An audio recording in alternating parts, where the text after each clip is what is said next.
पिछले वीडियो में हमने बात करी थी गैलीलियन रूपांतरण के अंतर्गत संवेग संरक्षण के सिद्धांत की, और ये हमारे को लास्ट में ये रिजल्ट मिला था कि स्थिर तथा गतिशील दोनों निर्देश तंत्रों में ही संवेग संरक्षण का सिद्धांत समान रूप से लागू होता है।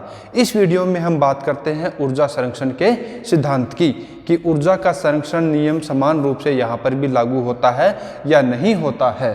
तो देखिए, सर्वप्रथम मैं ये बताना चाहूँगा कि जिस प्रकार से रूपांतरण समीकरण हमने पढ़े थे u v dash equal to क्या पढ़ा था v माइनस v, और इसका व्युत्क्रम हमने पढ़ा था v equal to v dash plus v। ये दो समीकरण हमारे काम में आएंगे।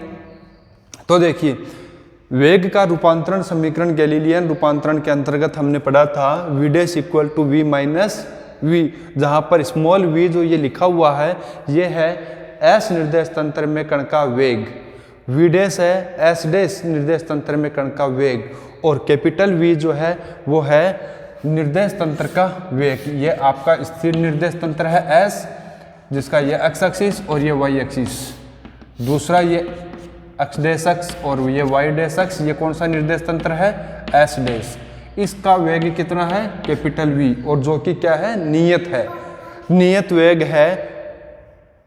दूसरा जो S डैश निर्देश तंत्र है यह निर्देश तंत्र S के सापेक्ष नियत वेग V से गतिशील है, और माना कि यहाँ पर एक कण है, इसका वेग निर्देश तंत्र S में कितना है V है।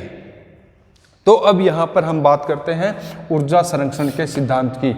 ऊर्जा संरक्षण का सिद्धांत ये कहता है कि यदि दो कणों की टक्कर होती है तो टक्कर से पूर्व तथा टक्कर के पश्चात कुल ऊर्जा क्या होनी चाहिए, बराबर होनी चाहिए। तो हम पहले किस में बात करते हैं, सपोज हम बात कर देते हैं पहले S डैश निर्देश तंत्र में कुल ऊर्जा या ऊर्जा संरक्षण का सिद्धांत। तो टक्कर से पहले ऊर्जा इक्वल टू टक्कर के बाद ऊर्जा।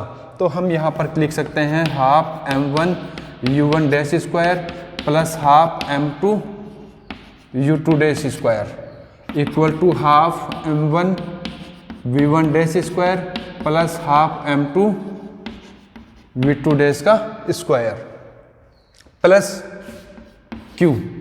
यहाँ पर Q जो यूज किया गया है वह गतिज ऊर्जा के साथ साथ अन्य रूप में जो यदि ऊर्जा है तो उसके लिए Q काम में लिया गया है। ये हमारा हो गया समीकरण नंबर 1। अब हम बात करते हैं S निर्देश तंत्र में।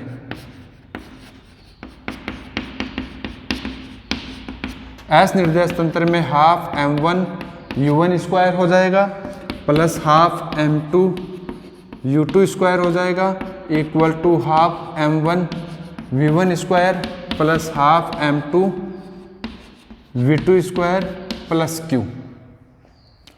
तो देखिए, जो अब यहाँ पर हमारे पास ये दूसरी समीकरण नंबर 2 प्राप्त होती है, यह S निर्देश तंत्र में है, और जो समीकरण 1 प्राप्त हुई थी वो किस में है, S डैश निर्देश तंत्र में है। तो हम यहाँ पर v equal to v dash plus v यदि इसमें सब्स्टिट्यूट कर देते हैं तो देखिए क्या आता है, half m1 u1 dash plus v का whole square plus half m2 u2 dash plus v का whole square equal to half m1 v1 dash plus v का whole square plus half m2 v2 dash plus v का whole square plus q। तो देखिए, यहाँ पर हमने वेग का जो रूपांतरण समीकरण था, व्युत्क्रम रूपांतरण समीकरण जो था, उसकी सहायता से हमने u1 u2 v1 v2 का मान इस समीकरण में सब्स्टिट्यूट कर दिया, तो हमारे पास ये समीकरण प्राप्त होती है। अब इसका होल स्क्वायर अपन ओपन कर देते हैं, तो हाफ m1 u1 डैश का square plus half m1 v square, क्योंकि ये v स्क्वायर आ जाएगा, plus m1 u1 dash into v, 2 times आएगा तो 2 u1 dash v, 2 u1 dash v, और 2 ये रहा तो 2 से 2 कैंसिल, ये आ जाएगा, plus half m2 u2 dash का square plus half m2 v का square plus m2 u2 dash v। ठीक है, तो सिंपल सा इसकी तरह ही ये टर्म आ जाएगी, इसी की तरह से आगे वाली टर्म्स आएंगी हमारे पास।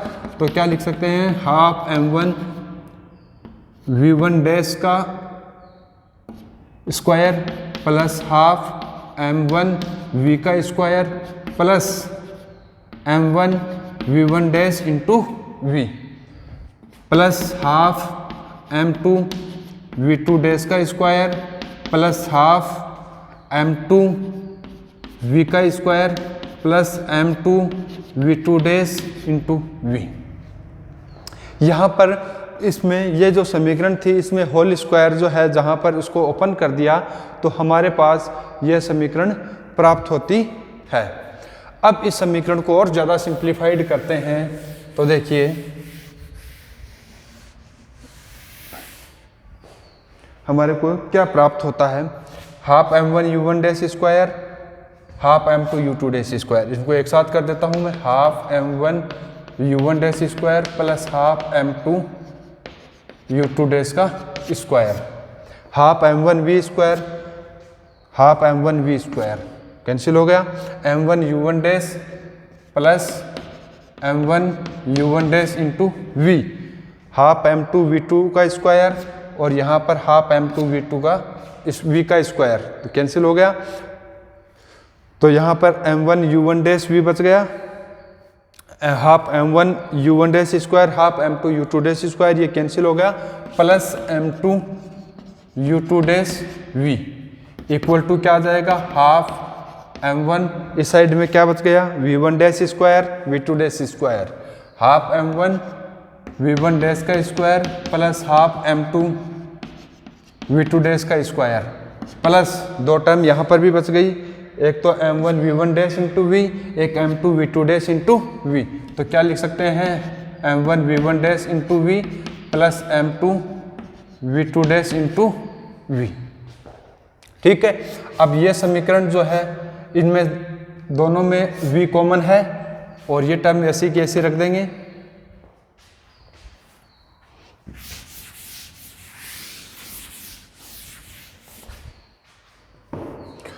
तो half m1 u1 square plus half m2 u2 dash का स्क्वायर ये डैश है plus m1 u1 dash plus m2 u2 dash into v equal to half m1 v1 dash square plus half m2 v2 dash का square.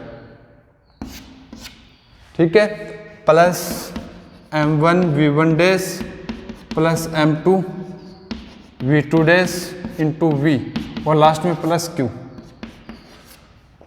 अब संवेग संरक्षण का जो सिद्धांत था, पिछले वीडियो में हमने संवेग संरक्षण के सिद्धांत के बारे में बात करी थी और उसमें यह कहा था m1 u1 dash plus m2 u2 dash equal to क्या था, m1 v1 dash plus m2 v2 dash. तो ये सेम क्वांटिटी प्राप्त होती है जो कैंसिल हो जाएगी और ये half m1 u1 dash square plus half m2 u2 dash square equal to half m1 v1 dash square plus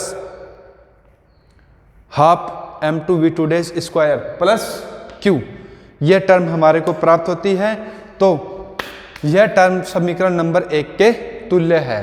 तो हम ये कह सकते हैं यहाँ से कि स्थिर तथा गतिशील दोनों प्रकार के निर्देश तंत्रों में, दोनों ही निर्देश तंत्रों में ऊर्जा संरक्षण का सिद्धांत भी समान रूप से लागू होता है। अर्थात यदि स्थिर निर्देश तंत्र में ऊर्जा संरक्षित है तो गतिशील निर्देश तंत्र में भी निकाय की कुल ऊर्जा क्या रहेगी, संरक्षित रहेगी।